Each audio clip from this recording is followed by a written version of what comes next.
Dan. But for to make it short and concise, guys, we're hanging with Dan today. Everybody, episode 8 of Party Boats and Thieves. Everybody, welcome in. If you guys are on my side, y'all are on Dan's side. Everybody, thank you for coming and hanging out. Big Dan, let me send you a squad stream invite. Oh yeah, this is the first time I'm ever using CPU encoding. I had to switch to CPU instead of GPU encoding. Apparently it wouldn't let me start my stream because I had too many threads in process on my GPU. Yo, and isn't your CPU lit? My CPU, no.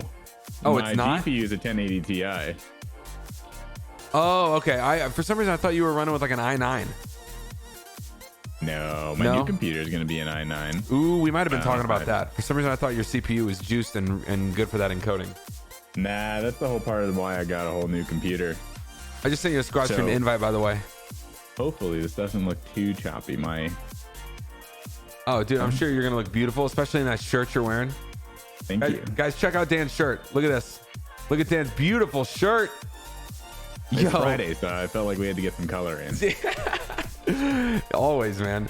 Guys, everybody, welcome in to Party Boats and Thieves episode 8. We're hanging with Dan today, y'all. We sail with Dan quite a bit. Not as much lately because Dan's got a new gig.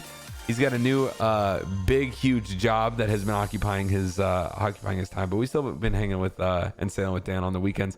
Guys, like I said, if you are in on Dan's side or if you're in on my side hanging out, everybody, welcome in. Thank you guys for coming and chilling for Party Boats and Thieves episode 8. Guys, this episode, along with every episode, gets uploaded to YouTube. So if you guys missed any of the episodes 1 through 7, or if you can't listen to this episode all the way through today while we're live, you guys can head over to AL3X on YouTube, and all of these are uploaded. So this episode 8 with Dan, will be uploaded later today. That way you guys can catch it or check it out later on this weekend, whenever you guys are chilling. Dude, I always love podcasts because it's like I can like get through like 10 minutes at a time or 15 minutes at a time, like if you have that's why it's like no worries on how long they are, because like you can just like rip through them, like because you have a long commute. You have a daily commute that's what, like an hour, 30 minutes, 30 to an hour, something like that. Going in is usually like 35 minutes. Coming home could be anywhere from like 45 to like an hour 15.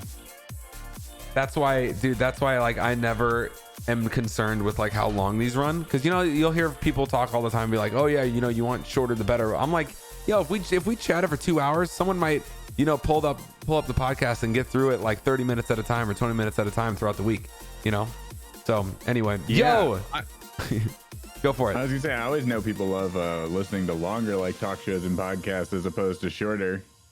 Yeah, and it's like, dude, honestly, I'm gonna start sailing with you, especially you. Like, I always have this propensity with you. Like, we end up chatting for way longer, like, than like I feel like we intend to. Like, even like last night, I felt like I was pressing you long. I was gonna say, like last night, I think we talked for like an hour. It probably could have been like a 10-minute thing. Literally was like, hey guys, I need to talk to Dan for 10 minutes, and here we are, an hour later, and we're just chatting.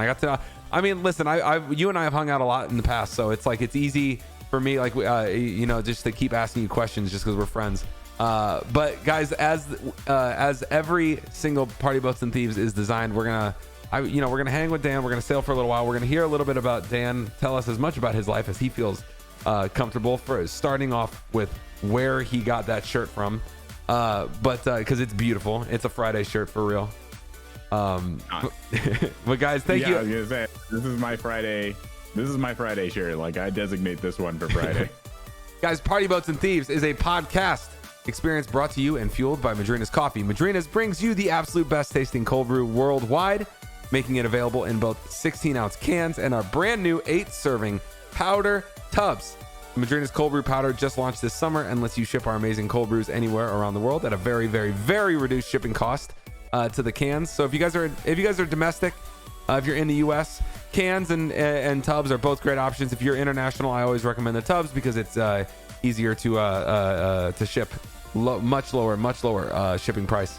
So guys, if you're ready to fuel up with your favorite Madrinas cold brew, or if you've never had Madrinas and you want to join the Higgity hype, head on over to madrinascoffee.com and check out all of our cold brew options, and be sure to now use discount code FurtherThanDan if you guys want to support this podcast recording. If you want to support Dan, you just want to say, hey, Dan's a homie and I'm gonna use his discount code. It's really long, and I'm gonna make sure I get all the letters right. FurtherThanDan. We could probably also make an FT Dan one. It's not live right now, further than Dan is. So if you guys did want to use this code, you'll see the alert pop up on the stream. You got to make sure you put in your name though. At checkout, you'll see a little field. It'll say, "What's your Twitch name?" You put your name in. Make sure you use his discount code. You'll see the alert. You got a coffee with you? I do. I've been eagerly awaiting to open and chug this. Dan had an early start today. Dan started at 4:30 this morning, so that way he can get home from work in time to record this with me. So Dan's obviously a homie and super tired. So he needs he's got what is that, vanilla cappuccino? Yeah, dude, 2x. This is. I don't know if I requested this or if you just knew that this is my crack cocaine, but Dan's drinking the 2x vanilla cappuccino. I got the mocha powder. I already shook this up. So guys, everybody, thank you so much for being here. We're gonna cheers this day and this weekend with our positive hearts, minds, and spirits, getting it going. Guys, thank you for being here. However you're listening, live or after the fact in a recording. Guys, thank you so much for being here. One love to each and every single one of y'all.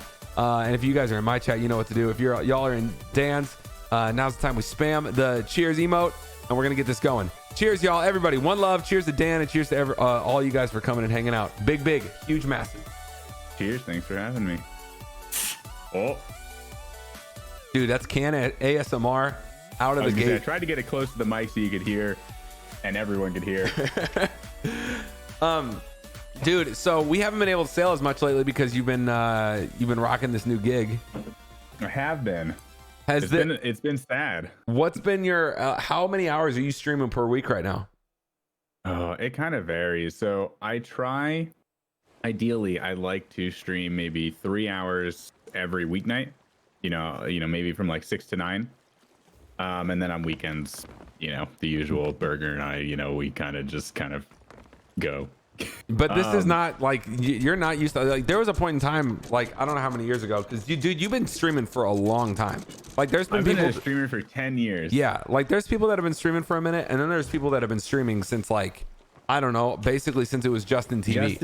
Yeah, I was gonna say Justin.tv, although I had a completely different account back then, and then when Twitch came around, I was like, oh, let's give this a try. And you're also like, so I'm 30. I'm older than you, right? But I got a couple years on you, right? You do. Most people, although, assume that I am 30 or in that age range. I'm actually only just turned 25. 25. So that means you started streaming when you were 14 or 15 years old? Yeah. So and that's after coming from YouTube. How does a 14 or a 15-year-old make how are you at that point in your life, like, yeah, I'm gonna turn a camera on and I'm gonna be live for the world to tune in? Like, how do you, like, I get it, I might get it from your perspective because you're like, yeah, I can play games and have fun. How do your parents, like, what did you have to convince them to make that happen? No, honestly, I mean, I guess with video games and my parents, I wasn't actually allowed video games growing up. That's just, my parents are a different generation. Like, my dad just turned 71 on Tuesday. They're usually what most people's grandparents' age are for people my age. So, like, I was gifted encyclopedias as I was growing up to read, and I had to spend years convincing them just to let me get an Xbox so I could play Halo, because I convinced them that you're shooting aliens, not people. GTA was so much off the table.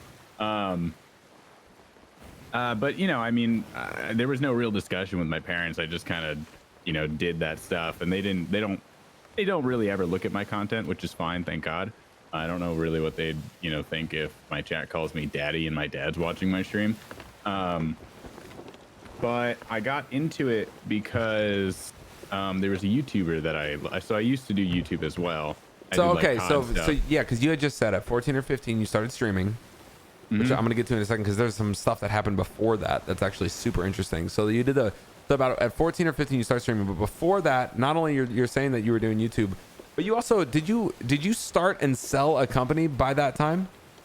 I started a company around 14 and sold it by around my senior year of high school. Okay, so there was a lot of things that started happening concurrently. What did you build? What was this first company at 14 that you started? So I won't say any names or things like that, but I started off by buying broken Xboxes, and I would, go on eBay and I'd buy as many broken Xboxes as I could, and I would repair them. And additionally, after repairing them, I would then customize them with custom cases, fans, hard drives, things like that.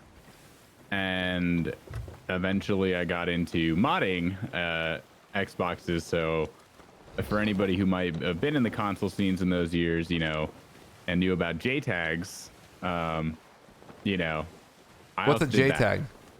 JTag was an Xbox that you could run unsigned code, which allowed you to run like modded COD lobbies or things like that. So like cheating, you just like, was that like basically how, like whenever I would run on Halo and like someone would have a Well, modded. you didn't have to cheat. It would basically, I mean, like, yes, you could use a JTAG for that. There would be those lobbies that you could join where you'd immediately get like 10 prestige. I mean, whatever you do with the JTAG is whatever you do. But it was basically so you could run, so like, you could play modded maps and zombies or things like that back in the way days. That's what it was intended for. But did people, I mean, people were using it to cheat online. People was used for like Gears of War would leak and you could play it early. You could play games without having to buy it. There was a bunch of things that you could do with that. But that was it just you? Like, so you start this company and you're basically flipping consoles. You're basically refurbing and flipping consoles.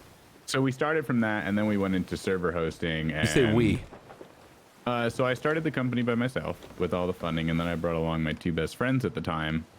And then one of them ended up managing, the finances, and the other kind of helped me with more of the technical side of things. We kind of did everything in-house, website, back end, etc. Was this like before or after you had to convince your parents that it's okay to shoot aliens in Halo? This was definitely after, but again, I don't think they fully really understood it. They just knew I was making money, I guess. So we just had to make sure that I was, paying taxes and things like that. So, I mean, did you start? I mean, because it's like, all right, so you start a business where the whole concept is you're refurbing, you're buying something on eBay, you're flipping it, and you're making some good healthy margin on it. But like, you can only do so much, right? It's just basically you and your two friends. You can only do so many Xboxes or consoles. Was it just Xbox, or were you doing like anything? It was Xbox and PlayStation. We didn't do any Nintendo, but I would say like 95% of it was Xboxes. And then, we got into server hosting where we would set up, game servers for, I guess, starting into my segue of getting into Twitch and YouTube. We would set up dedicated servers for like Gary's Mod and other games and things like that for, I guess, people who wanted to record or play or things like that, and end up kind of having a hosting company. Was this like you feel like you're an entrepreneur and you just needed to do something, or was it more like you're super into gaming, you're super into this world, and you see an opportunity to just make some cash? A little bit of both, to be honest. I mean, I was, my parents were both raised very, very, they grew up very poor, and their whole thing in life was to make enough money to send, my siblings and I to college and, provide us with a good life, that they kind of didn't get, while growing up. And one of the values that we were kind of raised with was, make money. Like, we weren't just given an allowance and things like that. I did lemonade stands when I was really young, and that was how I cleaned cars. And, I just, with the internet and everything as it started booming while I was growing up, I just saw an opportunity to make money. And, I guess I was very aware of the importance of money probably by the age of like 11. I was already in the stock market at like 13. That was a parents thing. They made you super aware of like value of dollar and that kind of stuff. Yeah, and I mean, it's not that they like forced me to do any of that. It's just I knew that if I wanted things, I needed to make money. And, it seemed like very easy to make money on the internet back in those days because everything was so new and it was just like waiting to be, How many siblings? I have 4 siblings. Are you the youngest? No. So I have one full sibling who is my younger brother, and I have 3 older siblings who are my half siblings. Okay, so your youngest is your full sibling. Is that what you? Yeah. That's right. Okay. Yo, man, your parents were having you guys late. Yes. Parents were having you guys late. Because he's what, like in his 20s, like early 20s? My younger brother is just a year and a half younger than me, but my oldest brother is 20 years older than me. Did you get your brother, like, did you get him helping you on like, you buy a console, buy an Xbox? Would you ever be like, I don't have enough time to do this, or you got to help, you got to do this? My brother and I were like polar opposites. Like, we've always gotten along. Like, he was a very sports, athletic, popular kid, you know? So he was always hanging with friends. He loves, like, you and him could go to town talking about sports. Is like football and stuff. He's like everything. Everything. Yo, you got to get to that level, man. That way, that way you and I, we already talk a bunch. I'll have one more thing with you to talk about. You know, he's a Mets fan, so actually, you know what? How my sports works is whatever he's a fan of, I root for the opposite. So, like, you know, he was a fan of the Eagles, so I was a fan of the Patriots. He's a fan of the Mets, so I'm a fan of the Yankees. You know, that's how my sports was crafted. I wanted to be, you know, cheering for the winning team. Yo, yeah, I'm telling you, you should have had him help you out with some of your stuff. You should have been like, yo, I need a hand. You could have doubled your like your own workflow. There were certain things that we worked on together, but not related to that. It just never was his interest. You know, he did other things.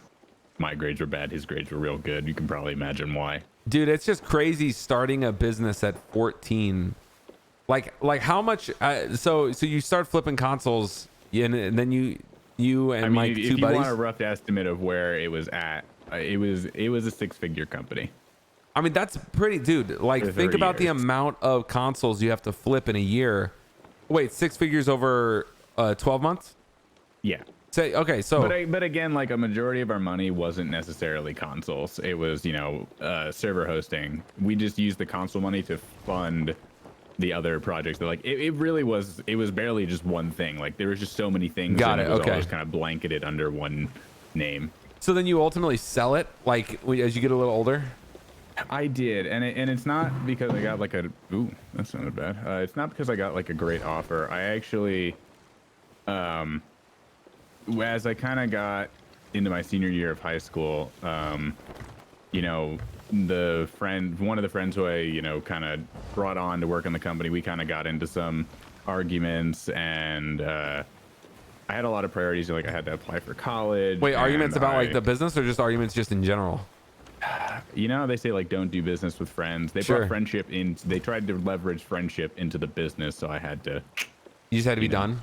Did he buy that part of it?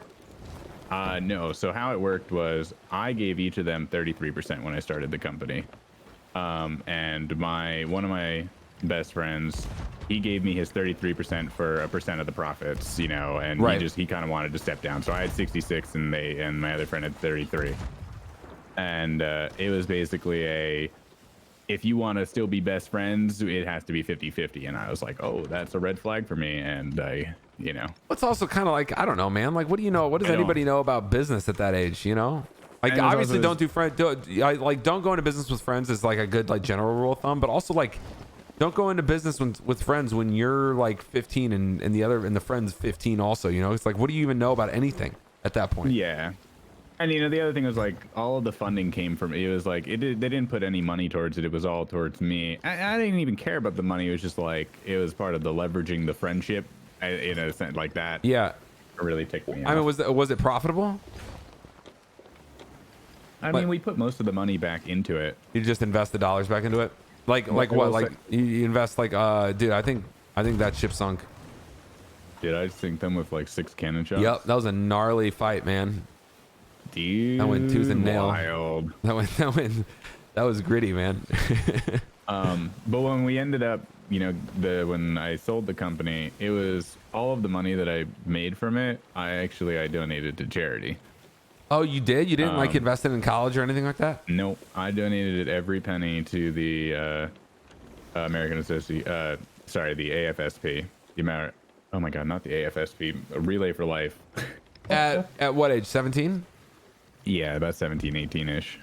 Dude, that's a bold move. Because you got a lot of, like at 17 or 18, there's a lot of things like up and coming. You know, college, you know, is one thing. You know, a lot of people like move on, like they got rent. You know, you move out of your parents' place and you start paying rent, whatever. You buy a house, and then you're just like, yo, I'm just gonna. That's pretty dope, man. That's pretty awesome that you were able to like at 17 be like, yeah, I'm gonna donate this. Yeah, I was very overwhelmed, and so part of it was in high school, someone tipped off. No one in school knew what I did. Like no one had an idea. Like I was like a loser, you know. Someone had tipped off about my company, and they ran an article in the school about how much I was making and everything. Wait, why? And a lot of people treated me differently. Someone, Like hold on. news. Someone bought an ad in the school newspaper. Well, no, I mean it was like a student run. Like they ran an article about okay. student spotlight. Within I got you. They were gonna Yeah. run it with or without talking to me, and I was like, oh, so a lot of people started treating me different, and I just honestly, I just got super depressed because the whole thing happened with my best friend and my girlfriend of like 4 years, and I broke up. And I just, Wait, there was your girlfriend of 4 years broke up with you because everyone are No. We just broke up that year. Okay. There was just so much happening in 1 year. I couldn't. I was too overwhelmed to run a company. I mean, that's pretty intense, man. Like for being a kid, I remember like my issues at that age were like literally like, oh, I can't find the right Halo teammates for my Halo team. Like that's that's completely different than, hey, my buddy wants to just yoink 16% of my company from me for no reason. And I did a lot of extra, like I was the technical director for the school theater. So, I did lighting, sound, stage. So like that was basically a full-time job in itself. Most days I would be spending, 4 to 6 hours after school, getting ready for the next show. We did 8 shows a year, in my school. And then I also, was the co-president of DJ Club. So what's DJ Club? Like being a DJ, like being a disc jockey, like literally just like EDM stuff.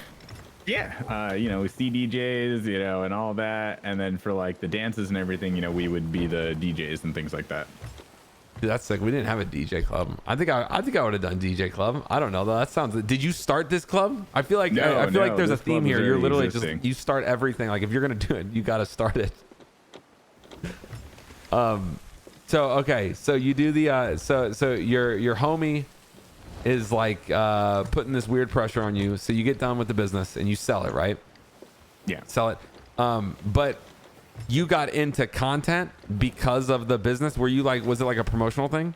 Were you like? So it was kind of like a two-way thing. So I used to make COD montages back in the days where you could quick scoping montages. Wait a second, can I see one? Can you send me a link to one? They don't exist. So let me get to that point. Then YouTube added in copyright stuff where they take down videos that have copyrighted music, which was a lot of my channel got deleted. I had like 600,000 subs. You had 600,000 subs? Wait, how is that relevant to the console flipping business? Absolutely irrelevant. So you just were doing both things at once? Yeah.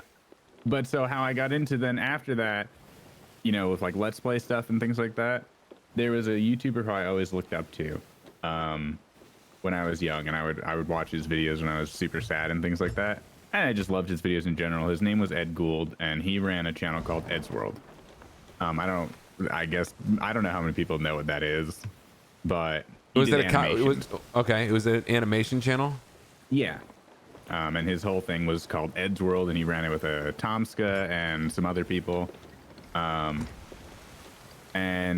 throughout many years of, which we didn't know, throughout many years of his content creation process, he was battling cancer. And he ended up dying from cancer very young.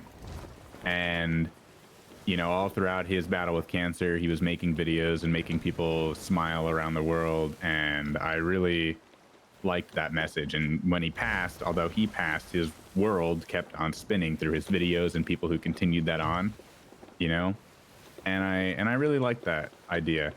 And since I did server hosting for a lot of people who were YouTubers at the time, they're like, Dan, you have a nice voice. You should consider making YouTube videos and stuff like that. And that's how I got into it. And I thought, maybe I'll make a difference in one person's life if I was to like die tomorrow, maybe one person would be like, oh man, I wouldn't have been the person that I was today, if I didn't watch Dan's videos or something.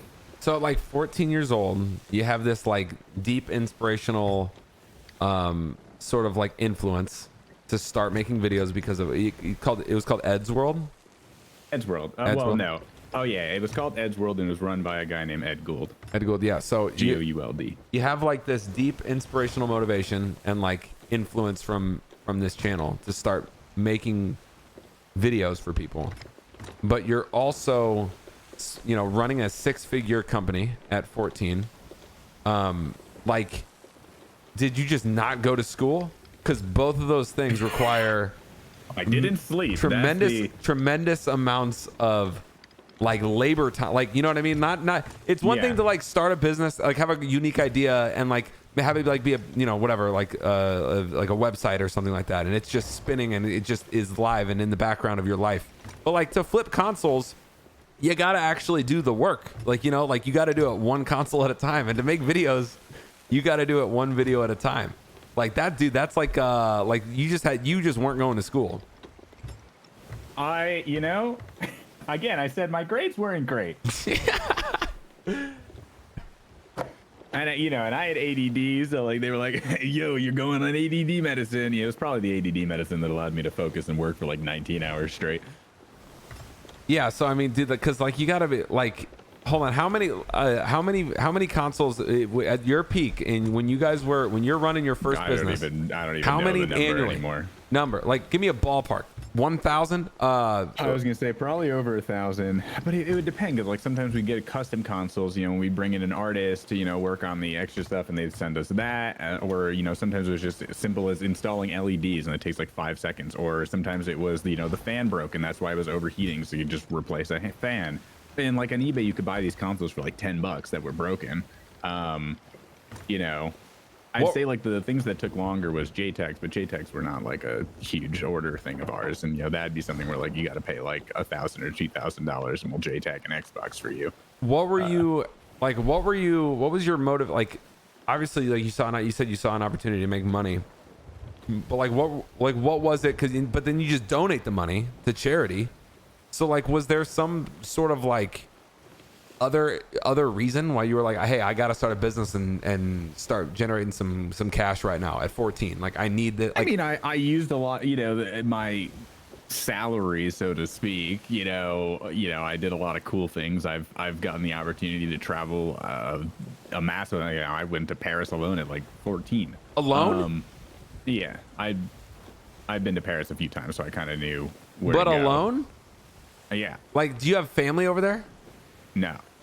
Your parents are just like, yo, you can just make, at 14 years old, be live on the internet. My dad don't even worry about to Paris with me, but then I went into a separate area of Paris, and he went to a separate area of Paris, okay. And Yeah.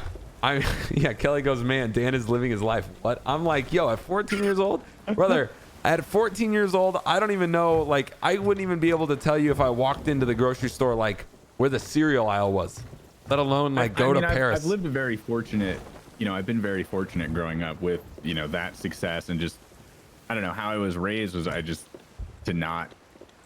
always have to be doing something, and I was just very good at like trend following what was going to be that next thing. Yeah. Although the one thing I do regret was, I was mining Bitcoins back when they were like 1 cent, and then I threw out that computer that was probably worth like $100 million, unfortunately. 100 million? I had like 2,000 Bitcoins. You had 2,000 Bitcoins? It was worthless back then. You just said your one regret. What about hold on, can I bring up the Kickstarter? Oh, you can bring up sorry, I have 2 regrets, but I try not to look about the Bitcoin one, Well, I mean, listen, who would have predicted that one? You know how many people have Bitcoin stories? I'm not saying yours is, I'm not saying that yours like I don't believe yours, but no one, like it was just like pennies. And like I got a new computer and I tomahawked that one and put fireworks in it. Okay, you put fireworks in it, and in that computer there were Bitcoins that would have netted you $100 million. A lot of money. Hold on. So Dan also had the foresight at this is part of us hanging out last night. And you're wondering where some of that money went from the company. It went into a lot of Kickstarters. I backed over 70 projects on Kickstarter. Do you still do that, like crowdfunding? Not as much anymore. I've been very disappointed in a lot of Kickstarters recently. Dan was it at 14? It would have been around 14 or 15. Okay. Also, 14 and 15. Dan's a pretty busy kid. Like he's doing a lot. Like at 14 or 15, he also apparently had the vision and the foresight to say, "Oh yeah, Oculus Rift is a company I believe in," and he put a large sum of cash into. You're welcome to say how much I put into it. He put 10 grand into the Kickstarter and not actually into the business. I was too young to know about how that worked. So Dan puts 10 grand into the Kickstarter and not the actual business. What does that get you? What is that like? What does that net you on the? So I did turn that into a profit in a sense. I got 8 or something. I got an amount of dev kits, like the first dev kits that were sent out for, the dev kit 1 and dev kit 2. Yeah. So when I got my 1, I sent and or sold my other dev kits to, like two or three of them went to pretty popular YouTubers. I'm not going to say who, but they're pretty large even today. And then a few others, 2 others I gave to friends, and then I kept, so like in my closet I have a DK1, I have a DK2, and I have the Kickstarter edition. We got a special one when it was just the first ever Oculus. Oh, it's like basically like a prototype, like their first type. Then they sent us their second prototype, and then they sent us a thank you. That was part of your reward. So I got a lot of them, and I got like the first wave. Was this? And I made VR content with that, and I definitely made my money back from the ad rev on those videos. What do you? So do you start making? You start making some cash from your business, and you take 10K of it, and you invest that cash into a crowd-funded Oculus platform, right? I just really liked kickstarting projects. How much money did you put all together in Kickstarter? You said 70 projects is what you did? Maybe around 50 to 60,000. Most of it went to that Oculus? A very large portion went to Oculus. Dude, I've backed one project on Kickstarter. It was a bag a type of bag called Mochi bag. I think I can tell you some of the I can literally log into my Kickstarter and tell you some highlight projects that you've probably heard of. I just can't believe, everything that we're talking about, all of this stuff, the business, starting your content, starting your 600K YouTube channel, it's all COD montages, investing in Oculus, all of this was at 14 years old. No, this all was like, you got like such a start, I feel like it's like one of those wind-up cars. You just wind it up really fast and then it just goes. That was you at 14. It was just like your parents wound you up. They were like, hey, you need to do all these things, and you just went. My parents barely even, at 13, basically my mother was like, when I had my bar mitzvah, she took my bar mitzvah money and started putting it in. My mom manages money, and that's really all I'm going to say. She's a wealth, a financial advisor. So she took my money at 13 for my bar mitzvah and put that in the stock market, and it's done beautifully. Thanks to this, aside from March of this year, I've actually 6 times to my net worth on stocks. And I hate to be like, oh yeah, I'm profiting off this pandemic, but I've been investing in the stock market and studying it since 13 and things like that. This has been a wild year for the stock market because it's a lot. I mean, I don't know much about it. I'm not good with stocks. It's not what I do. I sell coffee, but I know the I can tell you the volatility has obviously been spiked by or caused by the pandemic, and I don't know, it's like a consumer confidence thing more than it's been, and obviously shutting the market down, but it's been that more than whereas the 2008 recession was that was because the housing market was built on sand. You know what I mean? That was an actual financial flaw. There was a flaw in the financial infrastructure of the way that all of the the housing market was doing business. The thing to note about 2008 was about when I was 13. When I first invested was after that 2008 crash. So I've gotten now 2 kind of jump starts. That's dope. And is that kind of you said your I found a chest of rage. Dude, I didn't even realize these were still in the game. I didn't either. I didn't even realize you could find this like that. I haven't seen one of these in so long. Yeah, dude, I guess I remember there was a patch. They said they put it it just spawns emergently all over. There's a ship over here. What is a sailor's bounty? You want to go put the? Yeah, let's put this in their crow's nest. Yeah, let's go give it to him. This is a little prize. And so as I told you, I quickly pull up my Kickstarter. You've maybe heard of some of these projects. So Oculus, I'm sure. I backed Minecraft: The Story of Mojang, their like movie, Chivalry: Medieval Warfare, Elite Dangerous. I'm sure you've heard Another of that game. Yeah. Video Game High School. It was by like Freddie Wong and them people. Dude, all games. No, I'm skipping the non-game things because I felt like no one would heard of them. Blue laser lamp with passive cooling technology. What is that one? Hold on. What is that? Yeah. It was like a laser light thing for like your ceiling back when it was just, I don't know, it was pretty. What did it do? What did it do? Oh, it was just an aesthetic It thing. would put like constellations and everything like on your ceiling. You said laser with, like, cooling lasers and technology? stuff. It's passive cooling technology, but back then that was really cool. It didn't get hot, you know? Wait, oh, not that it actively makes the room cooler. It's just it doesn't make the room. I was like, that'd be kind of cool if you got a hot room. You have a light, because like I have like these ring lights in my room. They always get hot. I'd be like, yo, you know what would be dope is if they just actually made the room yeah, cool. they were also air conditioning. Yeah, if it was AC that was pumping out of the lights. All right. And then I what else? backed games like Among the Sleep. Some people may have heard from that. Actually, speaking of more VR stuff, I backed something called the Virtuex Omni, which actually ended up being on Shark Tank and getting bought out for a few million. Wait, hold on. Why I was gonna say that one sounded familiar. It's like a walk and run in VR. It's like a 360 treadmill. Yeah. The Omni. Dude, have they had that at has that been showcased at events? Yeah. I've seen that thing. However, I actually ended up getting a refund like a year or two ago because after like 5 years, I still never got a Virtuex Omni. How much did you put in? Enough to get a Virtuex Omni. And they never sent you one? No one really. That's just how Kickstarter goes. Like, so because they could never just get them produced for everyone. I'm not gonna like go into like what your parents do because obviously that was the you had specifically said you keep private life private. I get that 100%. But like you just said like you said your mom deals with wealth management. That's how you build it, right? Mm-hmm. So you're putting all this cash. Has no idea. What, that you did this?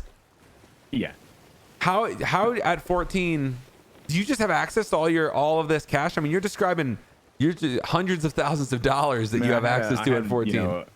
I mean, I guess granted my parents could see my bank accounts, but like I had a bank account for that. Okay. They probably might have been partially concerned with how much I spent, but I don't think I'm sure really they're looking as a parent. I'm sure they're kind of like, I wonder what Dan's doing. I wonder how many burgers and from like how much expenses. What, like it went into your business's books? Well, no. But what I mean is, I don't think they would have been able to tell the difference of me backing something on Kickstarter or me. That makes sense. Okay, spending just from a money cash flow standpoint. New server, grid. Yeah, they just see dollars in, dollars out. Are you? And they don't even look. Do you build something automated like on eBay that buys consoles if they're under a certain price? No. Or did you just manually purchase everything? Yeah, like it was a lot easier back in those days. I don't even think there were website bots back then. So you're bringing in all these, you call it 1,000 consoles, right? A year, and you got all this. You're pretty active at this age. When do you start? I know you said you got into YouTube first. When do you start streaming? Probably around 2015, 16. But I didn't stream like that much. I just kind of dabbled in it. It was still a weird space, I guess. It was like an emerging space, and I just kind of wanted to try it out. I wouldn't say I really, really got into streaming like until like 7 years ago. And I've been a partner for like 6 years. I got partnered the same year that I streamed. What game were you playing right away? My first game was Minecraft. I was obsessed with Minecraft. So I hosted servers. I made mods. Minecraft. I loved Minecraft. I played that game since like its first ever public inception. Did you put in the crows? That's beautiful. Yeah, it's about to explode. It's about to go. Yeah, you said you backed the Minecraft movie. Yeah, that was like a documentary of how Minecraft came to be and things like that. It's actually really cool. Yo, is this a tall tale? Yeah, it's a tall tale.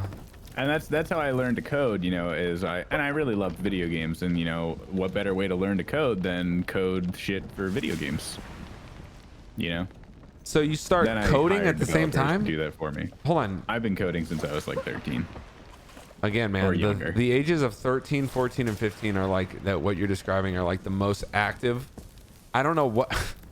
I think again, man, I'm like at 13, I don't know what the hell's going on. I'm like lucky if I can mow the lawn, you know, like I'm a colossal. Well, because I spent all my prior years being like, all right, here, study this, study that, do this, you know, sports, and just existing. Did you do like a traditional like school system? Or, like, is that how you grew up? oh or yeah. just traditional, and then you were just like, okay, I'm gonna just get all this done. But okay, so at some point, This man kegged us. That's he so kegged rude. us. Yeah. So, dude. Okay, so at some point you said like you're like all your friends and everybody start like getting the idea of what you're doing, and why is that something that why does like the not like the like the awareness of like your friends or whatever, like with the business you have and like some of your content, so what about that drives like some of that social anxiety for you, or what about it like at the time when you were that age?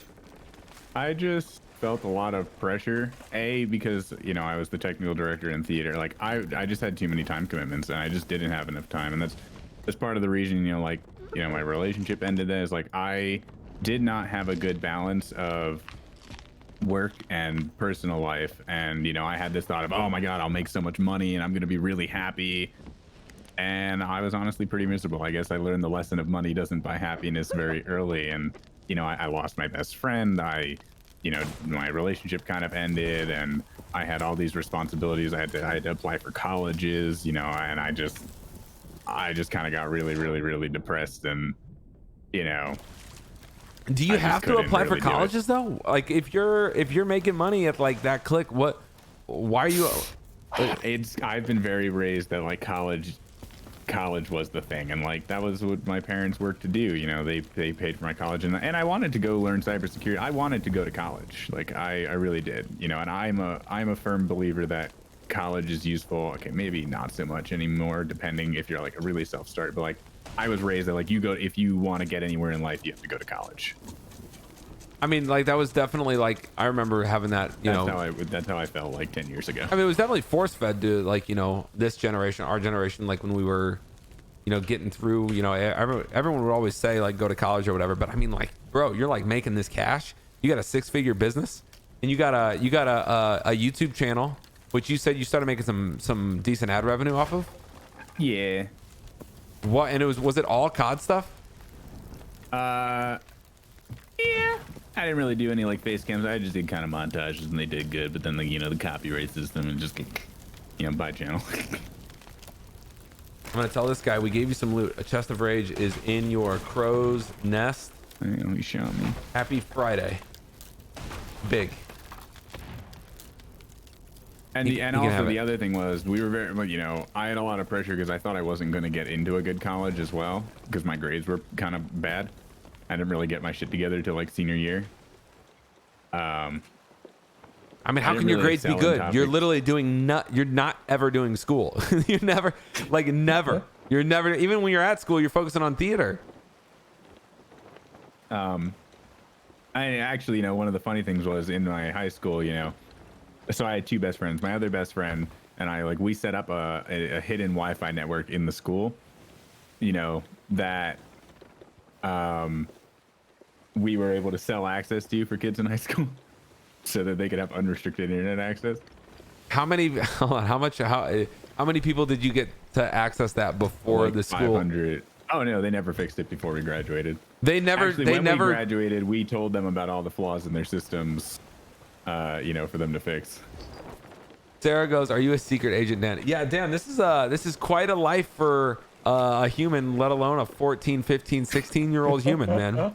This is quite a life. That's why I've kind of chilled out these days, because it was very overwhelming. Chilled out in the sense that you just need more downtime. You need more just like personal time for yourself, and like just stuff that allows you to like relax and decompress. I guess. I don't know. I guess, you know, when the whole depression wave kind of set in, then it never really stopped, which, you know, you kind of asked about last night, if you can talk about that. Well, hold on. So you say depression wave, you're talking about this moment, like when you're, you know, years ago, whatever, you know, and all of a sudden it starts, like your peers are like, and all your friends and everybody starts knowing what you're doing. Like, was that really what drove that level of like anxiety or depression or whatever? Was it their awareness, or were there just like you said, it was like money can't buy you happiness, but I mean that's it was a lot. So like so with the exposure thing, like I always really liked.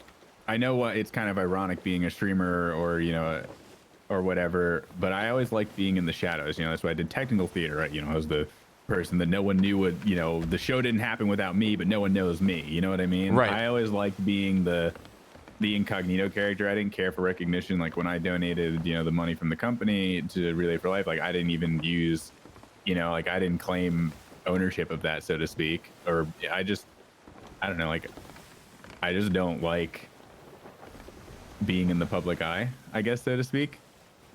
So your friend, it's like too much pressure. So like you start detaching yourself a little, and you start getting a little bit of I don't know what would you call it? Just like you were going through normal depression, and then like over time, how like you just treat it with like therapy, and just trying to like just influence your thoughts a little differently. Yeah, I mean, I've gone to therapy for I don't know a long time now. We work on things like anxiety and.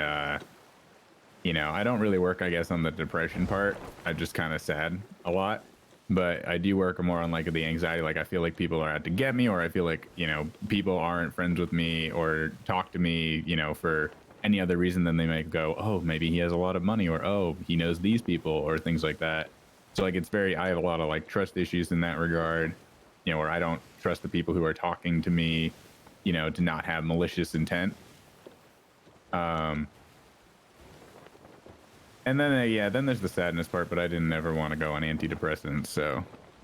I mean, what? So you're saying like basically anybody that you're going to work with, like you think that their intent is even just like be friends with in general. Is just like literally anyone I talk to, like there is no reason for anyone to talk to me other than they want something. So okay, so right now, Dan and I are friends, and I want something from Dan. But there will be like, there is the part of my brain that's like, okay, what if Alex doesn't really like me, but like I'm a Sea of Thieves partner and I'm a Twitch partner and I know some people and like that's why I'm here. Like that part of my brain will never shut up. And I try to put in like, the small box in my head, but like, like I'm a high maintenance friend. Like I have to be constantly reassured. Or like, I haven't played as much with Burger, so I'll think, oh, maybe Burger hates me.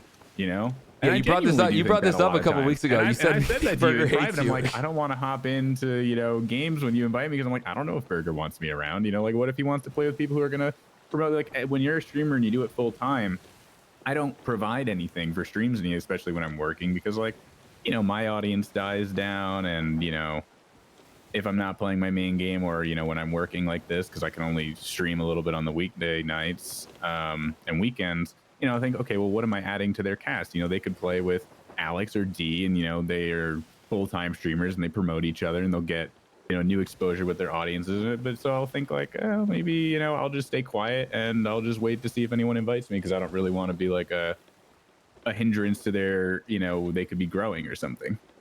Like those are the thoughts that constantly go in my head. Kelly says, we like you, Dan. We promise. Also, Eagle says, I've generally found that Dans from New York are pretty cool. They're pretty cool. Eagle's also a Dan from New York, which I don't feel like is doxing him, because I would only guess there's probably about 1 million Dans in that. And if you were to do a search, I think there's like 1 or 2 or something like that. So, okay, man, that's a pretty intense level of social anxiety, right? That's like, that's pretty intense, because obviously, like, which is ironic for someone who does things on, but it's like, I'm not ever, 99% of the people I'm gonna talk to online, I'm never gonna meet, So you get, I mean, but that's like, I'm saying like that's like a pretty intense level of social anxiety that you're describing, that you still carry and have. At some point when you're in your high school years and into your college years, you start you were describing how like you lost trust and faith in like your best friend or friends or whatever. Like you lost a 4-year relationship that you had. Do you think that in a sense that because you started developing some of these like sort of like cautionary measures, like these social anxiety systems in your mind, like is that what drove you to Twitch? Is you're like, hey, maybe I can find a new base of friends like on the internet? I guess what drove me to Twitch is I kind of stopped having the time to edit YouTube. So YouTube felt, I guess here's the other thing. Gaming has always been a passion and a hobby for me. I'm very much in the sense that when something becomes a job for me, I start to lose the fun of it. Because, you know, like let's say Twitch, if I had to look at this as why I've had the opportunities to do this as a full-time job. I've never wanted to do gaming as a full-time job because aside from like the security stuff of AK, am I going to be relevant 10 years from now, not have a healthcare insurance, blah, blah, blah stuff. If I say had to play a game based on how it did for me and I wasn't having fun with it, like that's going to make my depression like worse than it already is. And So right, in the sense that you're making like so Twitch is like a nice, you use this platform or like, you know, your channel as like is it like a step in the right direction towards healing some of that depression or mending some of that or like kind of curing for some of that anxiety? I think it started off as, you know, a way for me to help others. You know, I thought to myself, oh, well, you know, I watched these people to kind of feel better when I was alone and didn't have friends and things like that. And, you know, I was like, I'd like to be that person, you know, if someone laughs at my videos or something. Right. Or, you know, when they watch the stream and, you know, maybe their day is a little bit better. And it definitely helped me a little bit on like the introverted side, you know, just kind of like talking and speaking. But I'd actually say these days that streaming is more depressing to me than it makes me happy. Like I really like gaming, but I feel like streaming has very much so changed from when I first got into it. But I'm tied between, I still like gaming with friends and I still like certain aspects of streaming, but then there's a lot of aspects now that just make me depressed. Hence why I don't use social media anymore, like especially in 2020, because I'm just too like I have to spend so much energy focusing on like, you know, getting myself out of bed in the morning. I just don't have the energy to read Twitter every day and just see just so much negativity and everything. See, this is like why you don't have to worry about finding energy. This is why we sent you that box. Yeah, this is what, you know, I'll just drink some coffee and I'm like, all right, I'm good to go for the entirety of the day. So you get into college, because I kind of want to track a little bit more on that timeline, because like I know like you know, your mental, you know, just fitness or wellness, however you want to describe it, like because you'll say it in passing and oftentimes you'll say it in jest, but like I know it's like it's a real thing that, you know, plagues you and a lot of others, like the idea that I do definitely play it off as a comedic way of diverting. Yeah, no. You know. Like you oftentimes will say, like, if we're just sailing, you'll make a comment about, you know, just like your struggles that you might be experiencing. You play it off in jest, but like I know it's real, and like there's a lot of people out there that deal with that stuff, and so, you know, I was gonna say I hid it for a long time, and I think in 2020 with how quarantine and alone a lot of people are feeling, I think it was important for me to talk about my struggles a little bit more openly, because I think it makes people who might also be struggling know that they're not the only ones. And, you know, there's this weird idea that I guess if you're popular or whatever, that you don't struggle with that. But, you know, I think that's actually very incorrect. You know, you could have millions of dollars and all of this and just still be horribly depressed. I don't want to bring it into like a super depressing topic and everything, but hey man, you know, it's real. I mean, listen, it's real, and there's if there's ever a time like that we're able to sail, save for a convention, which we don't have this year, like, you know, this is like getting to learn more about, like, you know, what's going on in your world and like that kind of stuff. That's the whole design of this. And I know it's like a part, and I only bring it up because I know that there are so many people out there that are struggling with that this year specifically, you know. So is there like 2020 is just like filled with so much adversity. I feel like it's like one punch after another. And, you know, I hear, you know, you hear it as someone who makes content on the internet. You'll hear like from people's DMs or whatever, like they'll reach out and say, hey, just want, you know, like, you know, this is, you know, this kind of thing has kind of helped me. And like, that's kind of what you were just talking about, right? Is like the idea that you wanted to just keep helping people with your stream, and that's why you still do it. Yeah, I guess I never wanted anyone to feel how I do, as depressing as that is. You know, it's like if I can make someone's day 1% better, then, you know, I guess it was worth me getting out of bed today. What are things that help you like on a daily basis? I guess work, you know, that's, you know, one of the things is keeping myself busy. What about like spending time? Do you get a lot of chance to spend time with your parents? I mean, like they're, yeah, so the age gap's greater. The age gap's greater. Do you think that has impacted your ability to like form like an awesome like relationship with them, or do you feel like you're as close to your parents as you can be? No, I'm as close to my parents can be. We've always had a very open kind of like my family, like I guess so to speak. A lot of people have a lot of like parent related, issues and things like that. My parents have always been super supportive and, caring and things like that. I mean, they both work. My dad's 71. He's still a full-time doctor. He works like 3 18-hour shifts a week. So I mean, I guess at this point it's like we all get home from work and it's like, sup, one of us cooks dinner and, then I go to bed. So are you, so you're still living like with them? So I mean, that helps, right? You get that sort of like connection with your family. Like that's gotta certainly help. I in college I lived in Brooklyn, in an apartment with some roommates, and then part of the reason I'm back home is I'm happy to take my job money and invest it in the stock market. I don't have a bad relationship with my family. They don't get in my business. I don't get in their business. So I like to skip the renting phases of life and just buy a house, hopefully. Oh, dude, I totally get it. So many people do that now. So many people. Like I know so many people who move out at 18 and you kind of just get by. And especially in New York, it's I'm not paying like $3,000 a month for an apartment.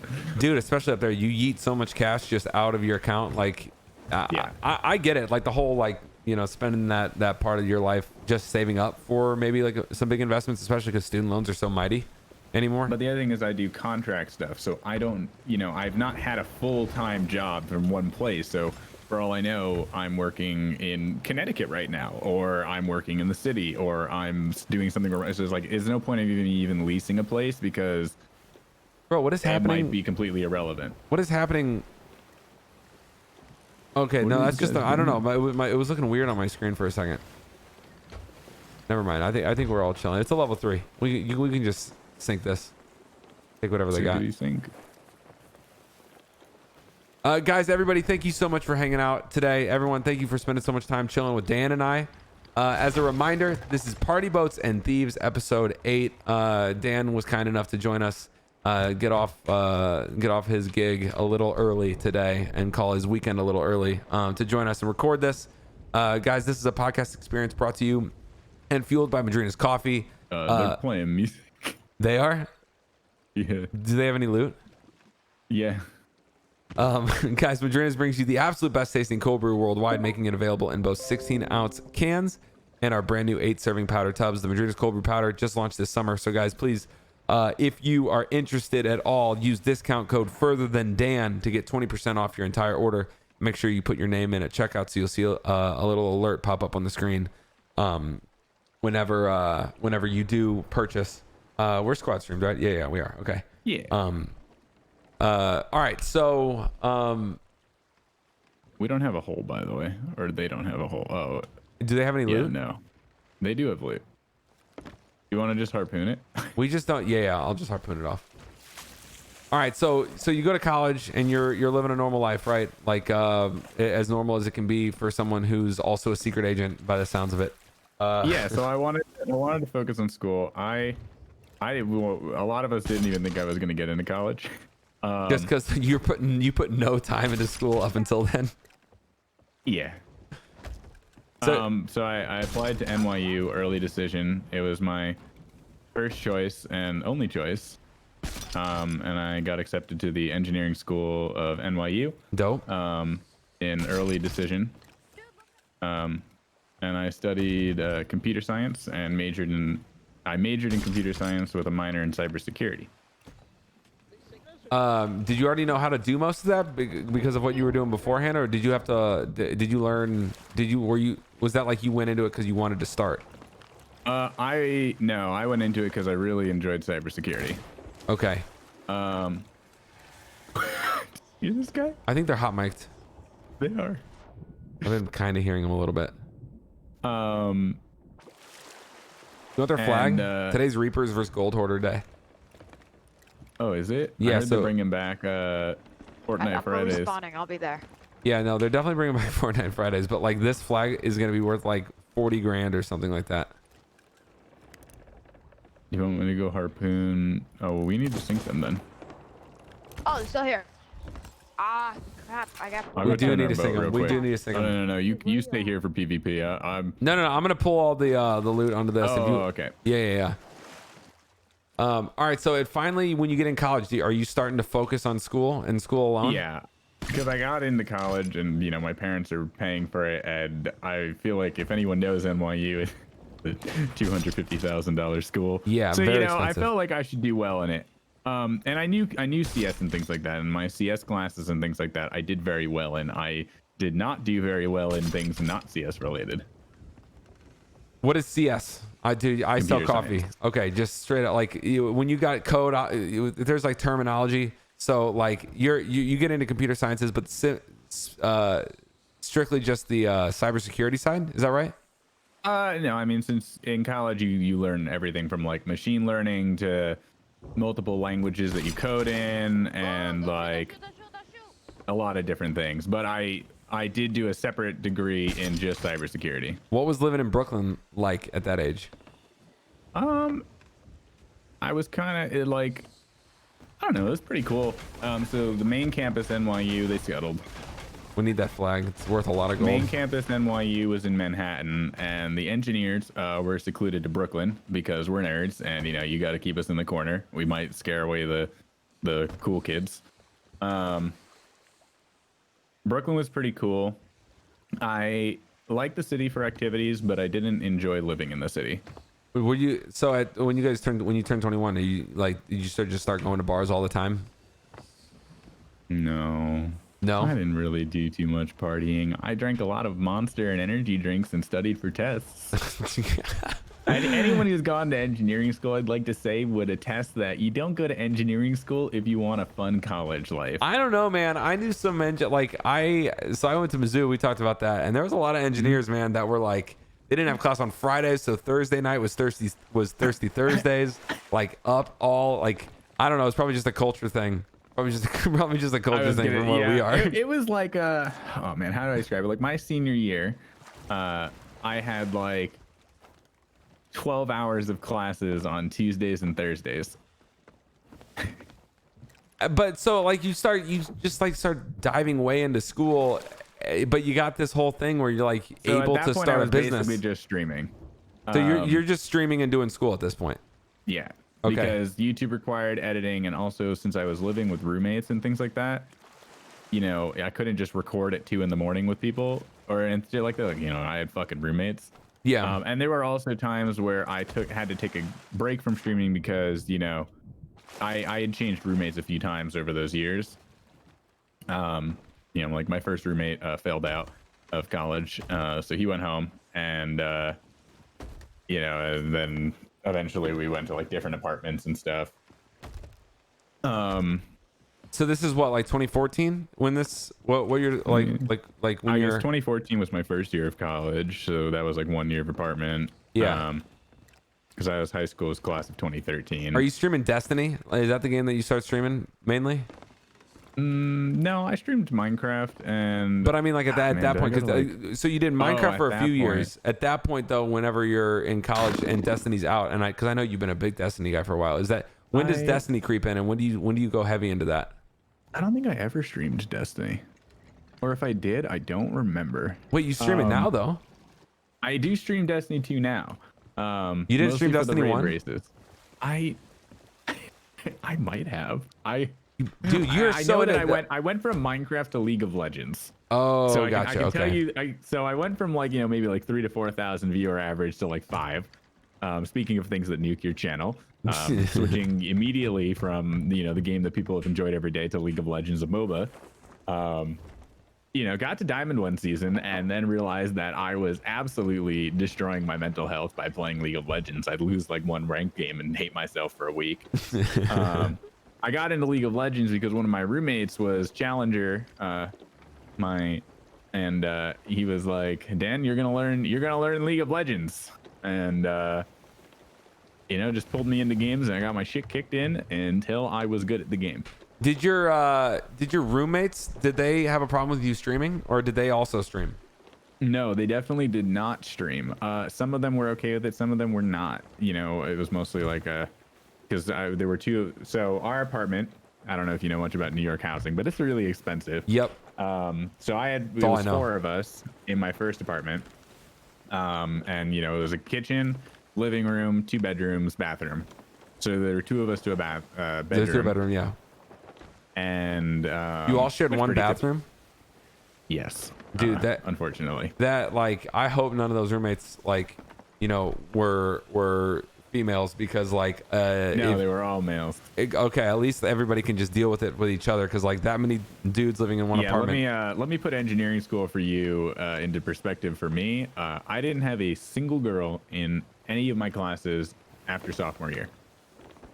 Did you get so you hold on, you talked about that 4-year relationship that you had that ended. Did you ever get back? Did you ever get back together with her?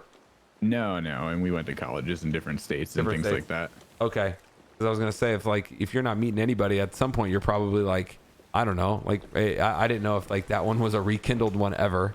No, I did nothing romantical for like the entirety of my college, life. Nothing exciting happened there. You started another company though later on, and you still have it, right? That's your clothing company right now. I guess that was kind of started in 2019. I wouldn't say it became a company. I worked with another company on apparel. I mean, I guess I could say the company name, but we parted on very salty terms, and I don't want to drag that into here. Dude, if they're salty, just tell them to load in a galleon and we can figure it out. We'll figure it out. So basically they had like, I go to tons of music festivals, and this company was very popular at music festivals, and I always wore their stuff. And I found out they had a streamer program. And not a streamer, they had an affiliate, like work your way out program. So, okay. You know, if for sales, you would get this and this and this. And if you hit like 5K in sales, you know, you could open up a storefront. And like no one had a storefront basically at that point. Like the program was fairly new. I did really well selling their apparel because it was something I loved. You can tell when someone's passionate about a product and they sell it. You know what I mean? I've heard you talk about clothing like you do have a passion for it. I do. I love designing it. I love wearing. I mean, you see my. Look at this shirt you got on right now. Shirt. Yeah, of course you love clothes. I spent 4 years in theater. It was very much so drilled into me on fashion, by my, theater peeps. And so my design, to put it into perspective, like I had 6 figures worth of sales, and I was their largest storefront, and I had some of the most popular designs on their site. But then they decided to hide, the partner stores, without telling us. And then our code stopped. Our codes didn't net us sales anymore due to like things like honey, and people had to use links, but they didn't tell us that either. And people had known to use my code for years, and then they, yada yada yada, things fell through. They completely cut the stores, and then I was like, oh crap, I never I never put branding on any of my stuff. I never developed that as a brand. I just never thought that would happen. So this huge audience that I had built up with apparel, for like my all over designs and things like that, was suddenly gone. So so who made the designs? You did? I think up the ideas and then I hire an artist because I have zero artistic ability. I Okay. may be good at a lot of things, but I skipped all my art classes. So you hire the artist and they design it, and then you give it to the apparel company which you're partnered with or you're affiliated with, and then they design the clothing or the merch, and then they sell the merch on a store that is branded you, correct? Yes. So the other thing with that company was as you hit, different tiers and sales, you get higher percents on your stuff. So I made like 25% off the sell price. Off the sell price or off the profit? Off the sell price. Okay. So it was very worthwhile for me. Yeah, I mean that's good. It's good cash for a little while. But like what? Especially because it's passive. Again, that's what we were talking about earlier. Like with a company like console flipping, you got to be like hands on every single day. But if you have something on in the background like that can just earn 25% on a per sale basis, that's not bad. No, that's not bad. And your Twitch at the time you're monetizing Twitch still, right? I know you said you didn't. Yeah. And well, so that's how I kind of got, is like I used my, Twitch audience to kind of get my designs into like the popular categories. But the key thing for me was I wanted to make design. I'm very, business focused. So I didn't care about making a streamer design with like my logo or branding or things like that. I'm very anti that, to be honest. What, anti-branding? Yeah. I think it hurts for a streamer. I think like it can hurt sales in the sense that, you know, if I put a logo and my name on a shirt, I think, you know, people are less inclined to promote that who are like your friends, or for me personally, like I'm not going to wear a design that has someone's name on it. Like that's just, I just don't want to wear that personally. Unless you it's know? designer clothes. Yeah. Because like But you'll even wear my like designer knows, like, this underwear doesn't that have says Robert Calvin Graham anywhere Klein or on it. something. Yeah. You know, so like I never put my logos on any of my designs on that site. I would incorporate a polar bear into each design. And if you didn't know who I was, like you wouldn't know why there was a polar bear. But I mean, for someone like, and like that's chilling. That's like your taste or whatever. But for someone who you described, like your name was for so long was Vacon, and Yeah. you talked about you very intentionally made that name Vacon because it was unique from a branding sense that like it's going to be available everywhere and you can define what that word means. So Yeah. what's the deal with not wanting to develop branding but also understanding that Because that I you felt can that have was unique gaming equity related and not apparel related, you know? Like I had spent so many years making that gaming themed, like my apparel had nothing to do with gaming. It had, the theme wasn't gaming, the ideas of it weren't gaming, and I was targeting music festival audience and into the AM's audience because that was what would make me the most money. I was not targeting my stream audience in any way because that would not have made me as much money. That makes sense. So from I a was completely purely alternative like targeting venture, sales. yeah, that makes sense. So, but I mean, but what is this moment you said you had when you realized that at the end of the engagement you didn't develop branding, and now all of a sudden that audience belongs to them and not you? Yeah. So was that like, was that like a lesson that you learned the hard way? I should have. Yeah, it was a lesson I learned the hard way. I never kind of expected their program to turn on people who were generating like 6 figures of profit for them. You know, like it just, the logically from a business standpoint, that it made no sense. It made no sense at all.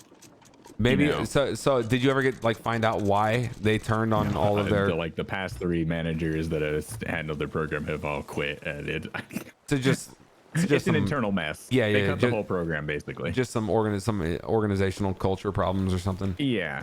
So I created Far Beyond merch because this time I wanted the apparel to be separate. I don't want somebody to think of a streamer when they, like, I know it's me working on these designs, but I work with amazing artists. Like there's so many people who have a part in what Far Beyond merch is that I don't want someone to think, oh, that's Further Than Dan, or, you know, I don't want someone to associate a streamer with that brand. I want it to just be with Far Beyond. You look at those designs and you're like, oh shit, that's sick. I want to wear those. Like I want it to be its own thing.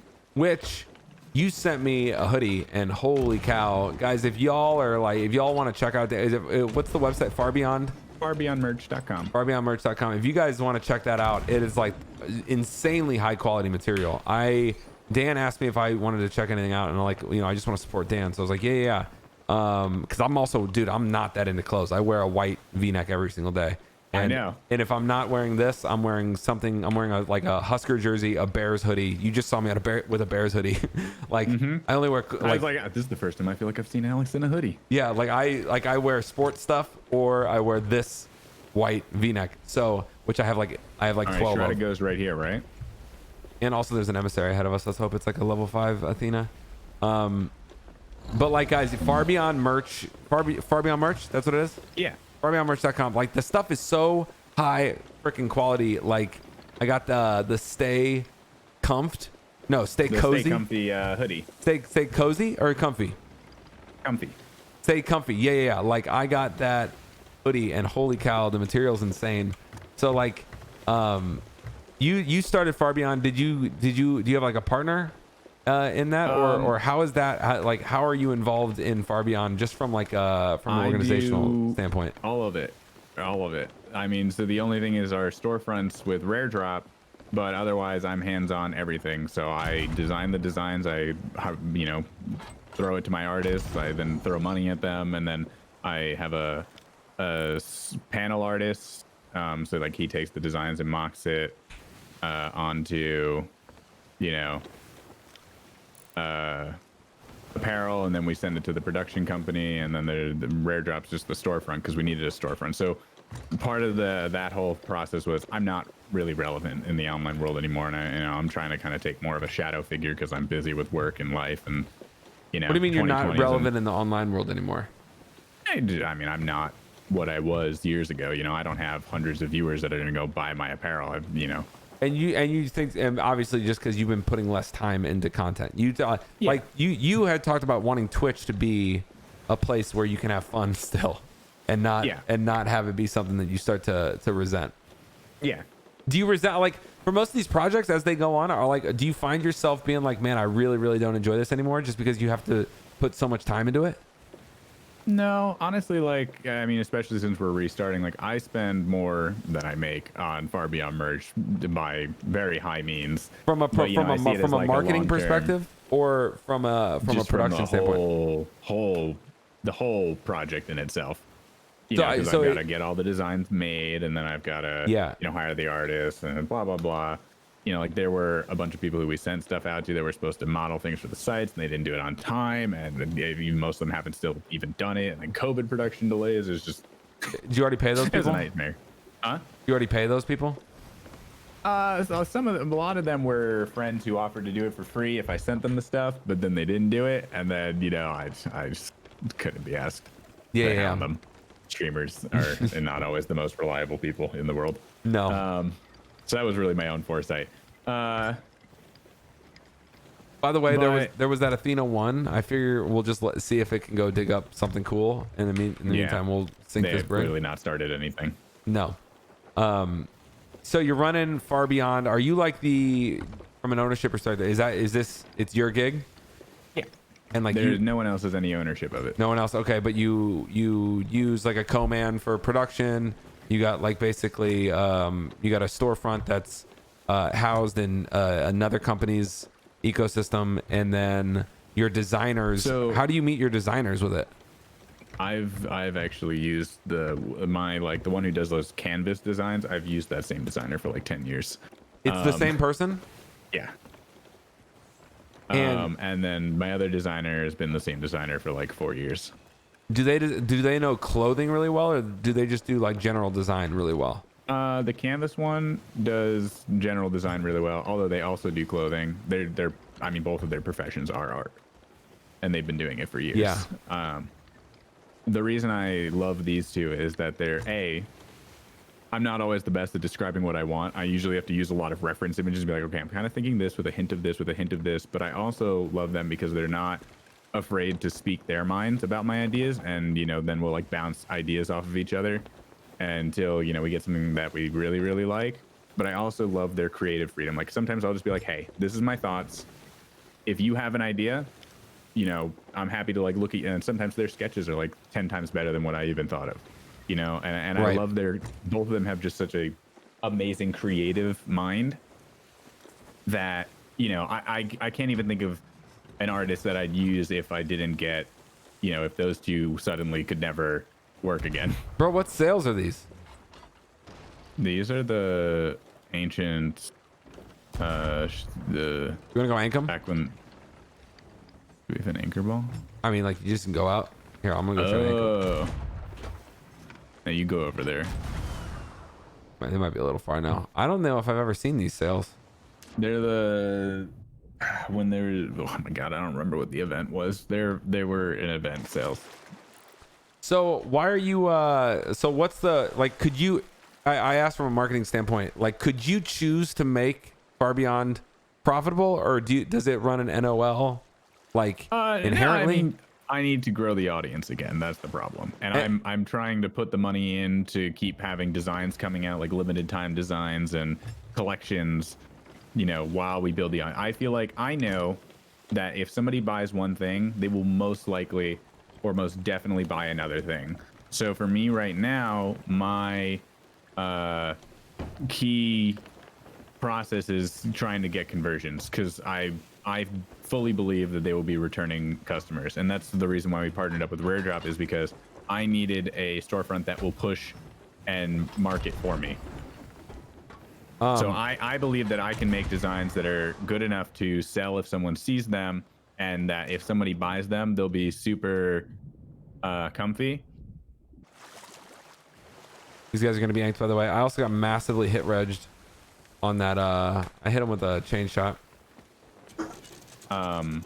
So, the hardest part for me right now is I need it to spread by word of mouth or promotion. Like, I don't have tons of friends who are like, everyone buy this person's apparel. Like, even I've sent a ton of people apparel, but I don't ever expect them to promote it, My hope is that maybe they'll love it enough where they'll, you'll maybe see them wear it on stream and someone will ask, or, they'll kind of talk about it word of mouth if someone asks them about it.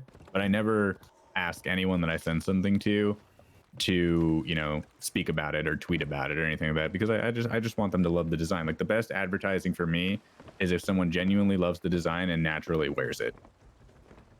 But that's a hit or miss, because I may spend $1,000 sending people apparel and they don't ever talk about it, and that's fine, or they may never buy anything else. What's like, so you're pretty confident, just from an e-commerce perspective, you're confident in like the repeat rate. But yes. your whole thing is you just need to expand audience so you can drive traffic and conversion and blah blah blah, all the normal e-commerce stuff. But like what are some, like, because like I mean, like, Far Beyond obviously is like, I've been aware of this, but I never know how many hours you put into this on a like daily or weekly basis. Is it? I guess technically for me personally, not many. Like, but once I think of the design, it goes out of my hands. So. Do you have any like really cool like loyalty programs? Like, if someone's gonna come out with it, like if you do get someone to come and like be like, yo, I'm gonna check out this Stay Comfy hoodie, like are like from an email perspective or Instagram, like what are some really cool like loyalty stuff that you maybe not, dude, like maybe that you're not even doing right now, but like that you want to do with this? I'd love to do some kind of I'd like recreate the program that this other company had, but in a bit more of an efficient way. To like, let's say maybe we want to work with, a large a streamer, large or small, and we'll work on a design with them, and then we'll sell it and give them a percent, kind of a stuff. Or I hope to have an incentive-based program, but that's kind of stuff further down the line, especially as we kind of refine things. And that also relies on Rare Drop, since they're the back end functionality, that also on part comes down to them working on it. Right. But I'm still in the kind of phase of getting the process down, and I'm just kind of seeing like what products do the best, and kind of, like our next collection is going to be a fully like basic line. So, it's not going to, I mean, there's going to be we have a limited design that's coming out in like 2 weeks. So it's like an Among Us inspired designs. And then we have like another full over canvas design coming out in November, and then a basic line of multiple designs. And then I'm going to let that simmer for a little bit, see which sells the best, and use that to gear forward. I don't know, hopefully 2021, figure out from there where I want to go. So what's next for the world of Dan? Because obviously this rebrand was intentional. Further Than Dan was intentional, right? I mean, like you went from Vacon to Further Than Dan, and now you're known. Everyone basically everyone has always known you as Dan, but like you got this new. Yeah. You got your new online sort of like branding, and you got all your new assets around Further Than Dan, and that's what everything is flipped to. What's next, like for you specifically? Are you going to be putting more time? Obviously, you got your new gig that you just started, which is obviously huge ups that you got that. It sounded like you described it. You had asked to keep it private, and obviously we will. But like it's cool. It sounds like that's something you've been wanting to do. It's obviously a little bit more relevant to what you studied, right? It's all like in that same realm. So you got that, and now you got Far Beyond, but you're still streaming, you're still doing content. You have this intentional rebrand. What's next for you? Like what's coming up for you that you're getting like super jazzed about? I guess, I mean, in terms of gaming related things, after a year, we're finally getting a new D2 raid. So, world's first race is something that I'm very much so looking forward to. So, that's a huge thrill. And so you'll stream that, and like, is that going to be like will you do a lot of content around that for YouTube and other platforms? Like you more than anybody for any other platform. You more than anybody champion TikTok as like the platform everyone needs to be dumping content to, even if it's just literally viewed as like a dump truck of like content. It's like you basically just take a bunch of stuff that you've made and just dump it to TikTok just cuz. Oh yeah. So I think if you're a creator and you're looking to grow and you're not using TikTok, you're shooting yourself in the foot. So does that mean that you're not looking to grow? Not really anymore. I don't really want to grow. I actually kind of like chilling where I'm at. You know, like I wouldn't want more than like 250 viewers anymore at this point, and you know, because again, like my job is my focus. You know, I don't ever want to be a full-time streamer. Even if I was making 2 million a year, like I don't want to be a full-time streamer. I don't want to be a public figure. You know, I just don't. I don't have the mental capacity for it anymore. I really resent that area. You know, like I just don't have the mental health for it. Well, you're completely off And Twitter now. yeah, I'm off all social media. So obviously it would be pretty counter to your mental health if you were to Yeah. be just viewing, if you were to be So usually now if I work with brands, I have to explicitly be like, hey, listen, like I don't use social media, like that sponsored tweet you want, like I'm not gonna go in and do that, you know. right. And I just, you know, I don't know, like there's a part of me that just figured like, you know, maybe in a few years or less, you know, I would just disappear from online, you know, from streaming and things like that, and you know, kind of be a shadow figure and you know, just focus on life. That's because every single time you sign on, you think Burger and all your friends hate you. Yeah, that, and I'd really like to make more local friends and, you know, and live life in the sense, like, it's something I've really realized during the pandemic was like, I have virtually no friends around me. I've not seen anyone since January other than my parents. Even in my work atmosphere, you know, I'm an engineer, so like, I'm the sole person on my team. Like, there's no one I really interact with except my boss, like once a week, you know, that comes in and surveys stuff. Well, and like there's, you know, I'm not going to sit here and say that there's merits to more merits to one way of growing up versus another, but like when you spend as much time, you know, invested in the internet as you were at 14, do you feel like in a sense that was like that like helped that like stunted some of your ability to, I don't know, like fight some of those demons that you're describing? I guess the problem more so is I had so many friends that were all around the world. Like even my college friends like weren't from New York, and they, you know, went back to their respective, some of them even countries. One of them was a billionaire from Dubai. Yeah. And you know, I could travel. I had the money to travel. You I need to had go the visit freedom that to guy, by the travel. way. You need to, if you're talking, you need to go visit the billionaire from Dubai. I haven't talked to him since his dad gave him a percent of his company and he dropped out of college. So he was like a multimillionaire. You know, but now I'm like, man, I really wish I had local friends. Like I'm kind of done with conventions. You know, that's even if I can get the time off. You know, like instead of conventions, I'd rather go do some cool trips, like going to see the Northern Lights or go to Japan.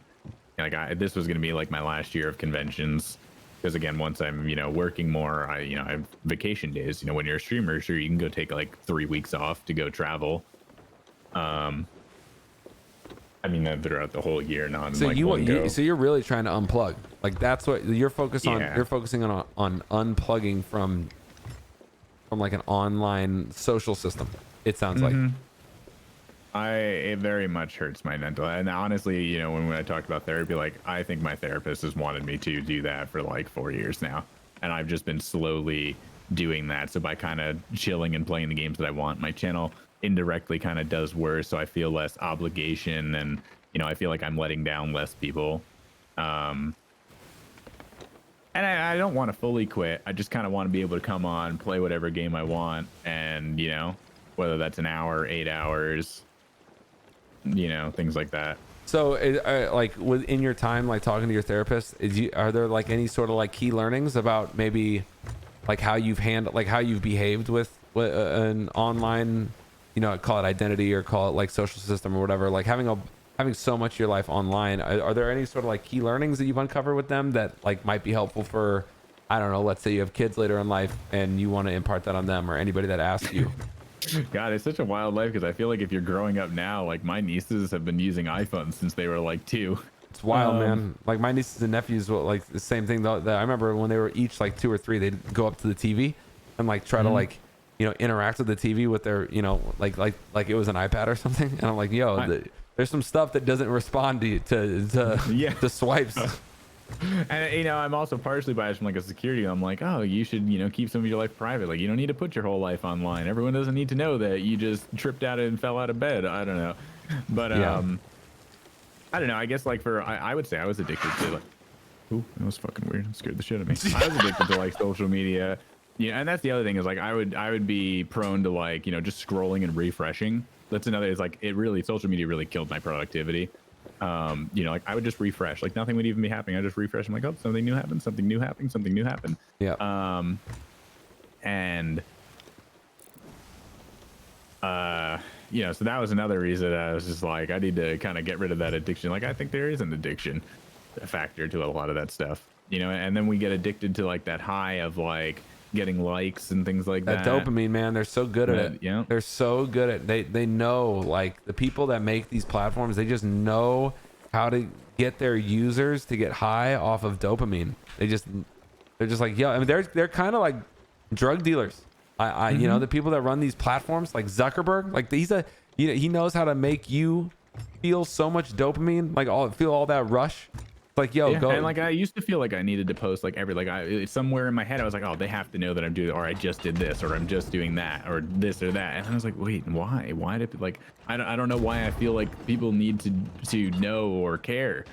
And I don't mean that in like a bad way, but like I you know, when I go on Facebook, I see like every minute of their life is available. Or like my mom's someone who's addicted to Facebook. Like she takes a picture of everything posted on Facebook, and I feel like she's gonna like come show off to all the other moms, and it's just like I can't stand it. People are just so addicted to the constant feedback, and I'm like, right, wrong. I'm not saying it's wrong. I'm not saying it's right. Like everyone lives their life and does, you know, what's best for them. I just know that, man, it's like these guys just insta-scuttled.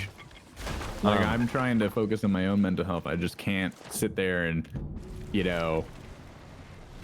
It's just information overload. The more that you detach yourself, are you feeling like some of that anxiety or some of that depression or some of that? I have definitely felt some of that anxiety like latch up, but 2020 has been a bad year for me to fully overall compare my mental health, because it's definitely it's lowest of lows. Yeah, dude, 100%.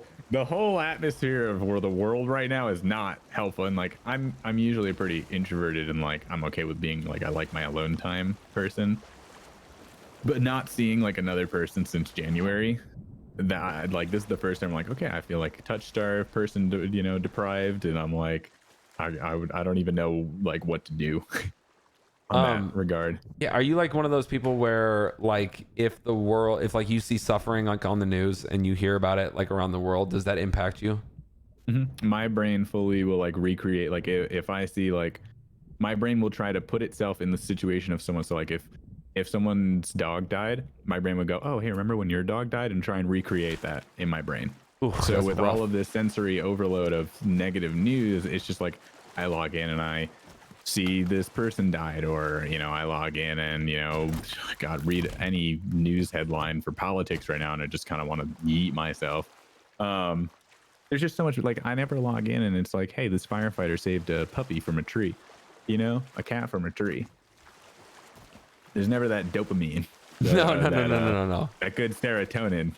Yeah, anymore. Dude. Well, and you know, the news and I mean, you say what you want about the news. I'm not gonna comment really on it or like politics or anything, but it's like, dude, there's a lot of fear mongering that goes on if you like open up, or if like you live your world, you know, if you live your life like online, like reading the news or like whatever, like there can be a lot of fear mongering going on. And I know I have felt it like before, where like you start thinking, man, is it ever gonna get better? Is like, yeah, is our people? Yeah, that's the thing is, I'm like, I'm pretty, like, if I want to be honest, I'm pretty genuinely concerned no matter what happens, what's happening in 3 weeks, you know, like I don't feel like no matter what, there's going to be any good outcome for the next 3-4 months. But then, man, I'll I'll spend, time not on the internet. And like, I mean, I stream every single morning, you know, because I have all these awesome friends that I get to like go live and hang with, because we drink coffee and it's morning party boats and it's such a vibe.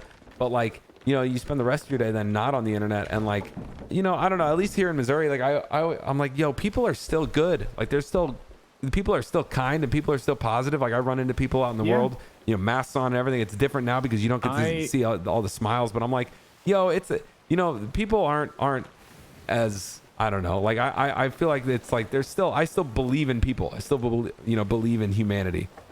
I've really not witnessed a lot of that firsthand. You know, again, well, okay, I guess New York City was rough, but York- I wasn't in the city. You know, like everyone around me is wearing masks, and I haven't. But I, you know, at the same rate, I've had 9 friends die this year since March. That's Oh. more deaths than my entirety of like existence in 1 year. Yo, that's rough, You man. know? I'm sorry to hear that. 9. 9. I had 7 All died from are they COVID. all COVID? So you said 7 7 from from COVID. COVID, 1 suicide in August, and 1 death in cancer in June. Ooh. And it's like, you know, so that's another reason is just like, you know, it's just, that's a lot of death to process in 1 year. And I don't feel like I've even gotten to process that because there's not funerals. You know, like I've been to 2 Zoom funerals now. You were wondering why I had Zoom installed. And I was like, well, because I had to attend a Zoom funeral and there was no closure in that. No, there's none closure in that, man. Like, I had a like one of my, you know, a close family, you know, member passed away earlier in the year, and like only like 10 people could attend the funeral. It was like, that's so nuts. It's like, that's not how you're supposed to say goodbye to someone. No, and I mean, you can't even be there for the, like, you're on a Zoom call. And, Yeah. like, it's just like, you can't give someone a hug. And it's just, it was just, I think it was more depressing than the funeral. So do you, but like kind of what I'm getting at is like in the sense that you are detaching yourself, like you're moving away from this like online, you know, sort of. I'm at least social- detaching myself from the social aspect of Yeah. online. Are you like, does you feel it working? Largely, It's, I mean, 2020 is it's what it really is. hard to tell in 2020, but I think that at least detaching myself from like social media sites has felt a lot better. But you still spend a lot of time live. I mean, like considerably. Like that's still a good amount of time live. Yeah, but I don't feel the same because it's a very catered, you know, what I see is my chat, you know what I mean? Right. Okay, that makes sense. And this is why you won't come and hang with us. This is why if we're in the morning party boat, you think Burger and I hate you. Yeah. Dan, I literally never hate you. Always join. Like Kelly said, we love you, Dan. So always appreciate it. join. That's all fake, man. All that those thoughts you're having, like that's all. I know. You know, like at least with this group of friends, like everyone, you know, loves hanging with you. None of that's real. So that's just like, I know you're making stuff up in your mind. I'm not going to sit here. I'm not your therapist. I'm not a therapist. I'm not trained in that. But like, I can tell you in this specific situation, that's all made up. And you got to kick down whatever it is, like whatever demon is telling you that, man. You got to like punch that demon in the face. Yeah, we repeatedly try to beat his ass. And I go through phases of that. Like there are phases where I don't feel that and then phases where I do. And you know, I don't know. I just chalk it all up to overthinking. Massive overthinking. That's Very big. I think that's where I have a benefit in life over, you know, like someone that's like super smart like you is I underthink. And so then I end up just happy. Yeah, I definitely wish I cared less, so to speak. Yo, so okay, so you're right now you're spending a lot of time obviously with this new gig, which again, congrats, because I've been super hyped. You know, like a lot of times in the morning you'll pop in and just say hi or whatever, and I'm like, yo, Dan's probably Oh yeah, I'm as much as I'm a streamer, I'm actually as much of a viewer. Even, you know, before the job, I like watching stream. Like that is my pastime. So you Yeah. know, I'm very commonly seen in a lot of my friends' chats because that's usually where I'm lurking. So you know? what else? What is what would you say is next for you for the next like couple years? Are you gonna just basically try to unwind fully from streaming and from content? Will you always have a foot in it, or I think I'll always have a foot in streaming. There was a point where I wanted to shift to food content, but you said something about that back I when ran a Patreon for like 2 years that focused on like recipes that I'd craft at home and then like food videos that accompanied it. But I never felt confident enough in the quality that I ever wanted to make it public. And then I haven't actually really done anything for that since like what's like your July. hero if you were to like mood board your food content, like what is your hero like series that you bring to life, and how can all of us help encourage you do it? I don't know. I love cooking. It was just the production stuff was a lot of work solo. Like I didn't have the time to edit, you know, the videos, also buy cameras and different angles and all of that. I was gonna do like the TikToks For cooking content, I This just man don't have says the time. cooking is a lot of work solo, yet he's out here starting companies at 14 and Look. and doing I got lazy and I hired editors over the years.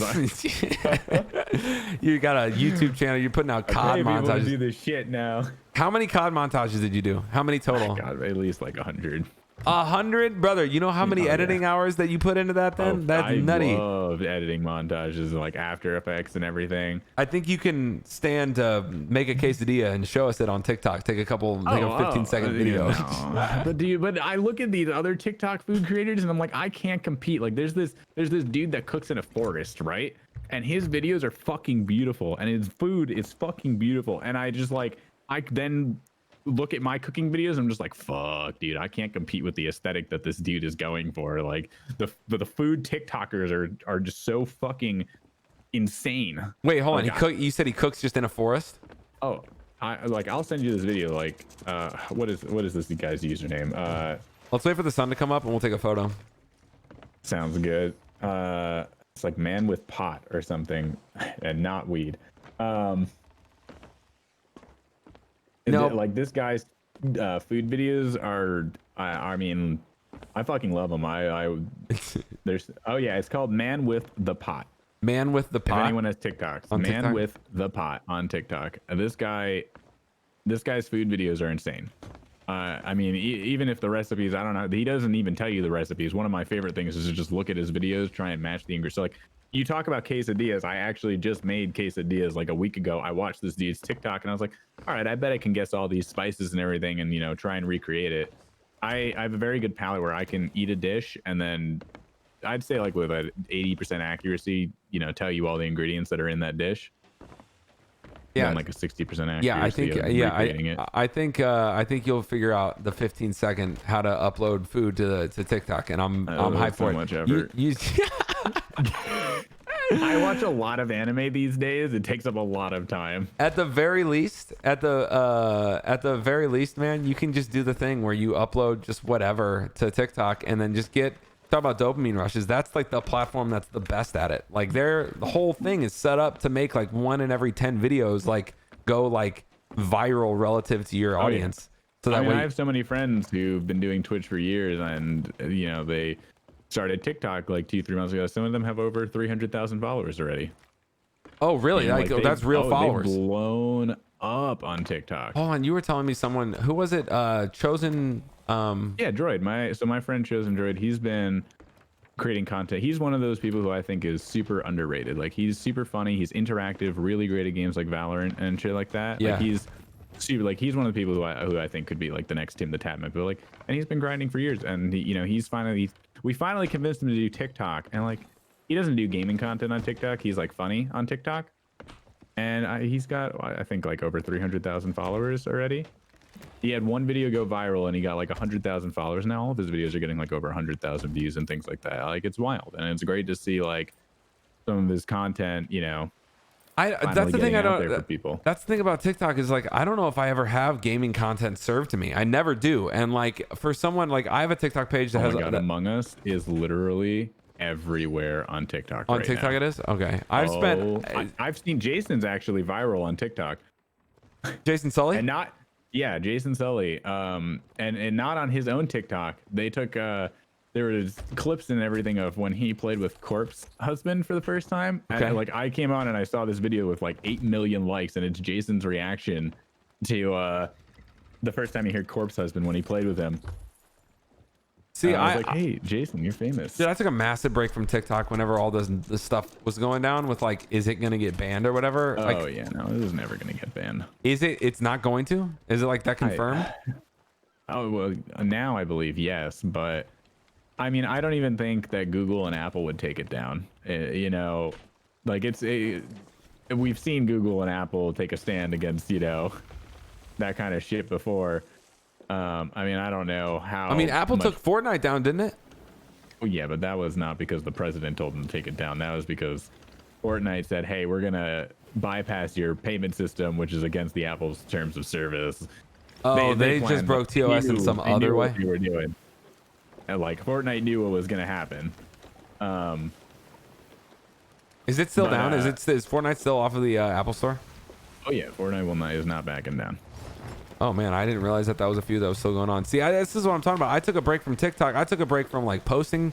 I took a break from like watching, just because I didn't know what was going down. I didn't know if it was like gonna be a thing that just goes away. Like Vine just went away and it's just in our past. I was like totally ready for the next like short burst video platform to just be gone, not with us anymore.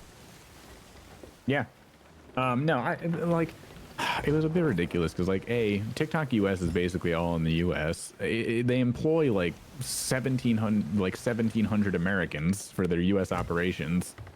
Yes, it's owned by a Chinese company, but so is like 90% of the games we played that are owned by Tencent. You know, where you gonna go ban League of Legends and every game in existence in America?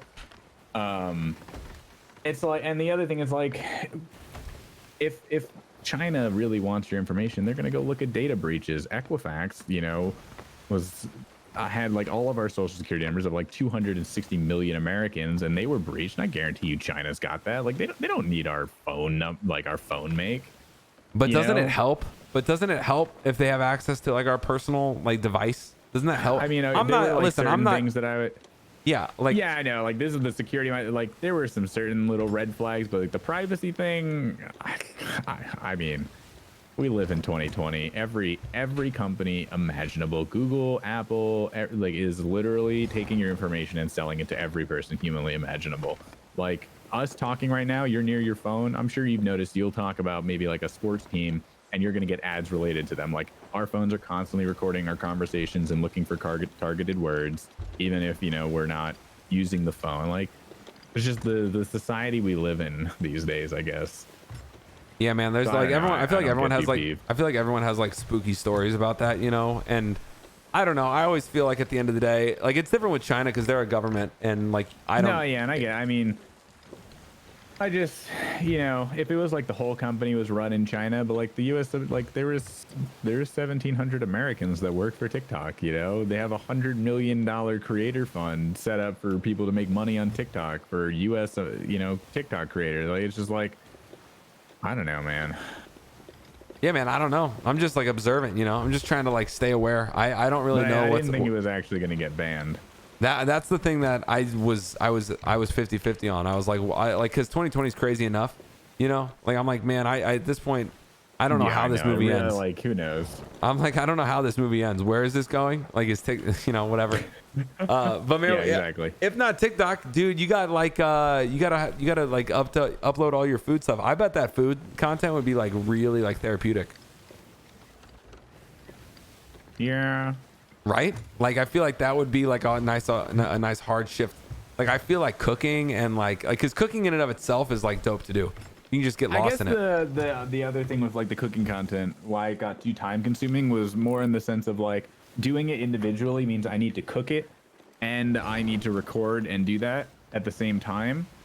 So I guess with COVID, like I can't have someone come over and, you know, help with the videography and everything like that. So it's very hard for me to cook and record and all that at the same time if I need to focus on the cooking, so to speak. I was gonna do this like D&D themed cooking stuff. Oh my, that's very intense. Yeah, but I don't know. We'll see. You know, again, like right now, work is really hammering me at the moment. Like there are periods where I won't have to do much, but then there are periods like this past week that I've just been beyond swamped. You know, I mean, like I went in at 5 a.m. you know, partly for this, but also because I was gonna have to probably go in at 5 a.m. anyways. Is this gonna be a permanent gig for you for a while, or is it you said you were doing contract stuff, or is this? Yeah, so they hired me for 6 months, but they were talking to me about that they're probably gonna extend it. I guess a little bit. I can talk about a little bit of what it was. So it's based on a disaster recovery site that I helped set up like 2 years ago. And, you know, it was supposed to be used in the sense of a disaster. Right. You know, so they didn't need anyone there permanently because it was supposed to be inactive. You know, it's just like if something like another 9/11 were to happen, you know, there's a backup place for people to go to the office or things like that. Well, it turns out 2 years later, there was a global pandemic and a lot of people are wanting to go to that location or remote in and things like that. So they needed, you know, assistance with that. And just especially with worldwide people, you know, staying at home, since this is a global company, they needed, my position. I told you I would say my position. I global technology and operations. There's honestly, I could be doing something as I could be like scripting, or like today I was moving 50 computers, upgrading 50 computers. So I was doing like more like manual labor and shit like that. So it's a very big spectrum. Like my legs are dead. I walked 13 miles at work today. Today you did? Yeah. 13 miles? What, dude, that's not. It's a very large location. And you were just going up and down and like left and right all across the building. We're just schlepping computers I'd have today. to go to like our tech room and like bring out a computer, bring it to this spot, then install it, and or I might just need to help like the nurses on site, connect to Wi-Fi, because I am the only on-site tech. If someone has an issue or a computer needs restarting, just turn it off and turn it on. Yeah, just turn it off. You'll be good. Yo, you want to take a photo? Oh yeah. Dude, thank you for doing this, by the way. Thank you for sailing. Yeah, thank you for chatting. Thank you for hanging. I know there was a lot of different topics. That was the point, man. Just to hear a lot more about, what's going on in your world. And, we get a chance to sail together. We've had some awesome yoinks together. There was like a 5 Athena yoink we did. Oh man, there was that one in Aussie land. Yeah, and then there was the world record haul that we did. Remember that we chased for like 3 or 3. It was like we chased them for 3 to 4 hours. You guys got another one too after that, right? We've gotten a couple decent sized ones. Here, I'm gonna take a photo real quick, and then there's a ship coming in that I think wants to brawl or something like that. Wait, what is the window? What is the window game bar again? Isn't it Windows G? I have the game bar disabled. It's Windows G, right? I feel like that's not. It's not working for me. I can't take. Can you take a screenshot of this? Yes. Oh, wait. Oh. It's normally Windows G. It's not working for me. Can you just hit the print screen button? Dude, I'm so not good with screenshots. I just figured out. Let me turn on. I just figured out how to take screenshots with my game bar, but now it's just literally not working it. Gameplay. I remember you and Dan killing the galley crew out of 4-stack for the dam for over 40 minutes. Yeah. No, that was. I turned off my HUD and I don't remember my emotes. Well, we're just gonna have to. I'm just gonna have to grab this from afterwards. Hopefully this works. Wait, let me try. Is there like a holding out? Are you using an emote? I'm using an emote right now. What emote are you using? Duke's drinking spot or something like that. And also Windows printing. It's all right. I think I got it. Okay, cool. Yeah, I think I got it. My game bar is just being weird, but dude, all right, man. Thank you for hanging today. We got to get these flags in.